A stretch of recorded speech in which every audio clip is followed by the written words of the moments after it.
Hi guys, this is Vidur. I'm a senior systems engineer in Juniper Networks for Mist Wireless, and in today's video we'll understand what time to connect SLE is all about and how to configure it and what values to put in. Okay, so this is one of the Mist sites that is live demo, and this is the time to connect SLE that we see on the screen. What I can do is just before I proceed, I want to just check the basic settings, right? So yes, I see the live demo site and I see for last 7 days, which means I have good data. And now I can actually go ahead and check what time to connect SLE really means and what this 84% is, and what these sub classifiers really are. Okay, so we all understand that whenever a client comes in the vicinity of an access point, or comes in the RF cell of an access point, it goes through the layer 1 auth. That's an open auth, basically just a quick handshake between, I want to connect, and the AP says yes, you're all allowed to connect. That's it. Then it goes through a association, then a layer 2 auth, and then looks up the DNS, DSCP happens, and then it hits the gateway and then goes out to the internet. So all these steps are taken by the client to to go and hit the internet. So whatever time the client takes to get or complete these steps is measured under time to connect. Okay, so right from the time when it comes in the vicinity of an access point to the time it hits the gateway or hits the internet, that is measured under time to connect. Okay, so now when this means it's 84% success, what it means is there are 16% client in this particular site live demo who are not able to go on the internet within the right defined time. And how we define it is here. If I go in settings, I can click on settings, and currently I can define my goal here. As a network admin, I can set my own goal. If I want to make sure I want everybody in the network to go onto the internet within 2 seconds, I can define the goal as 2 seconds. That I can move the slider. I can change it to 4 seconds if I want. I can change it to 2 seconds back if I want. That's all up to me. So I can define that goal, and then I can set it for my particular site.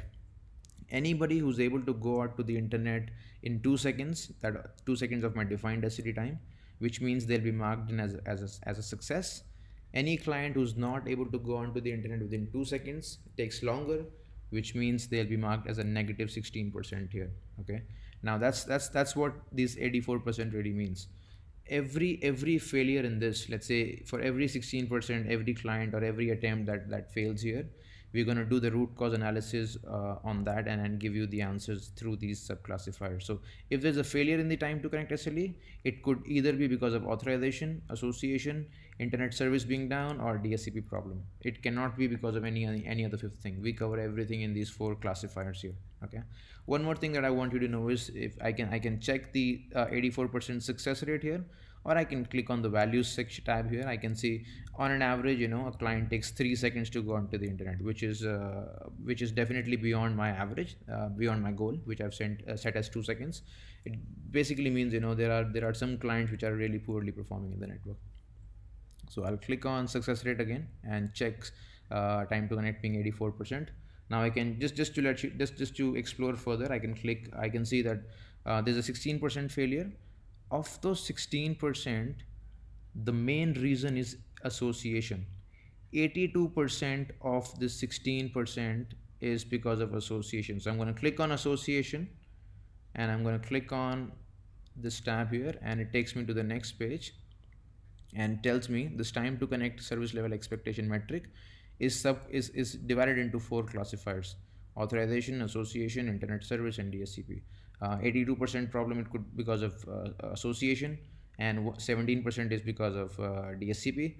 This is the percentage value. I can click on the number here, which means there have been 130 attempts, failed attempts on association because of association. There have been 27 attempts because of DSCP, and if I click on DSCP, it tells me whether it's a stuck problem or it's a NAC problem, NAC received from a DSCP, or if the DSCP server has been unresponsive, right? So it breaks down into a lot, it simplifies it a lot for us if we want to really go in depth and understand what's really going on in the network. Similarly, if I click on this icon here, it tells me how many clients have been affected because of association or DSCP for that matter, and it gives us a good view of what's really going on in the network overall.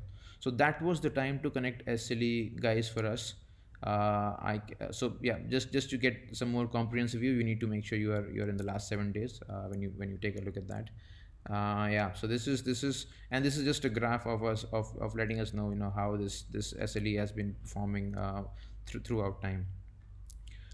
Okay, so I think we are good with this. That's what I wanted to cover in this SLE. Thank you so much, guys, for joining and watching. If you have any questions, drop in a message and I'll be able to answer that ASAP. Thank you so much, guys. You have a wonderful day.